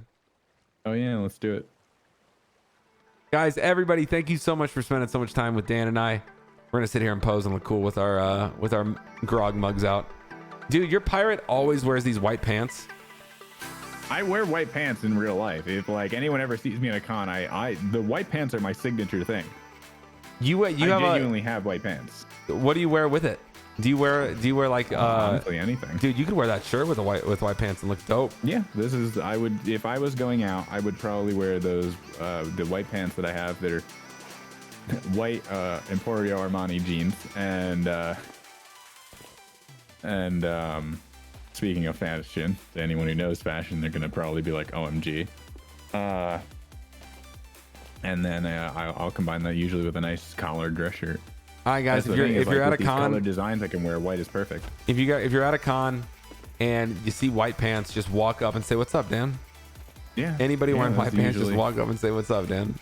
White pants, beard, unfortunate fro that is slowly growing again. So now that you've dwindled your social medias down, can you just give a shout out to everyone that is listening to this either live or after the fact of where they can still find you and what else you got going on and any other links like Far Beyond or whatever that you want to push out there? Yeah, I mean, I guess I'm still active on twitch.tv/FurtherThanDan. You usually find me in honestly everyone's chats. I sometimes do post to Instagram once in a blue moon, which is instagram.com/FurtherThanDan. But otherwise, I guess my most current endeavor is farbeyondmerch.com. We've got our limited edition Halloween design that goes away at the end of the month, and our whole collection that dropped. What's the Halloween design? It's called Witch's Cerberus. It's like a tri-wolf. Actually, wait here 1 second. I have the design right next to me. Oh, you have it? You have the actual. We went with something a little out of the norm than usual Halloween design. So like this is the hoodie, and it's got like patterns all around it, and then the inside is white. Witch's Cerberus. All right, I found it. Oh, is there like a T-shirt too? Yeah, there's a T-shirt version of this with or without the Cerberus that just has like the pattern, and then there's like the face mask that goes with it. If you're into witchy shit, you know. And I got it up on the. Oh, it just went away. Hold on, I gotta bring it back. All right, yeah, this is it right here, guys. Witch's Cerberus pullover hoodie. This material is honestly insane, and I'm not just saying that because I'm chatting with Dan right now, but this material is honestly incredible. Like I was so shocked. I was like, man, Jason just got this hoodie as well, and he just got in the mail. He's like, Dan, I was not expecting it to be this comfy. Like, and that's the thing is like, I'm almost 100% of the time sure that if somebody buys something once, they will probably buy something again if they see a design they like, because now they know the material is great. Well, twitch.tv/FurtherThanDan, farbeyondmerch.com, guys. Go hang with Dan when he's live. Dan does nights. Are you still doing? You said 3 hours every single night, a weeknight. Yeah, like this is a Friday night, so after this, I'm gonna quickly restart and go back to GPU encoding. Boy, howdy! I forgot why I don't stream on CPU encoding. I don't know why. I wonder. I've never had this issue before. Like, you have too many threads running on GPUs. You can't use NVENC encoding. I was like, oh. Well, you got a new rig coming. You got a new rig coming. You'll be good. I'm so excited. My new Oculus just came today as well. I hope that's still dividends that's being paid from your 10K Kickstarter. Nope, I bought this one. But yeah, so we're doing like horror tonight with Nettie and them, and all that good stuff. Well, dope. I'm gonna host and raid after this, so that way everyone can keep hanging with Dan. Guys, everyone, thank you for listening to this. If you were here live, if you're listening to this after the fact, this was Party Boats and Thieves, episode 8, with Further Than Dan. Dan's a homie of mine now. I've known Dan for a minute. As far as like the amount of time I've spent in the Twitch world and people I've been friends with, I've known Dan for a minute now. What's up? You know, I guess there's the one other thing, the one other endeavor that we tried to start, which was the dry rubs. And the first, you know, speaking of cooking, I thought it was a fun little thing I just remembered. We make our own homemade dry rubs at home, and the first coffee we ever used to create this dry rub that has been labeled like the best dry rub people have ever had was Madrinas coffee beans. Yeah. 2 Dragon beans. Yep, we used 2 Dragons. We sent you 2 Dragons. Or no, did you just buy them? Did we send them to you, or did you just buy them? I think Schlo might have sent them to you, right? I think at one point Schlo did, and then usually I just buy them these days.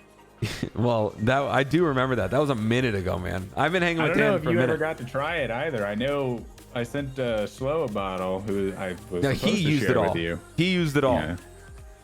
Because he loved it. He used it all.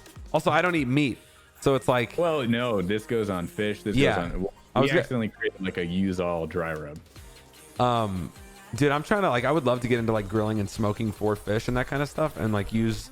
I don't know. It seems like a whole world that I've missed out on because I don't eat meat. So I want to like use it to its max potential, you know, for fish. I have heard that this works well on fish as well from people who've tried it. All right, guys, farbeyondmerch.com, twitch.tv/FurtherThanDan. Go hang with Dan at night whenever he's chilling. Also on weekends, Dan joins us for morning party boats whenever he feels like he's gonna be welcome, which is literally always here, right? I might not be live tomorrow, but literally every Saturday, man, I've given you access to join whenever we're live, simply because it's like if Dan's up and you want to run it up, like take a galley out and try to sink some boats. You are 100% always invited. Always. I appreciate it. Yep. Shout out for the coffee chat.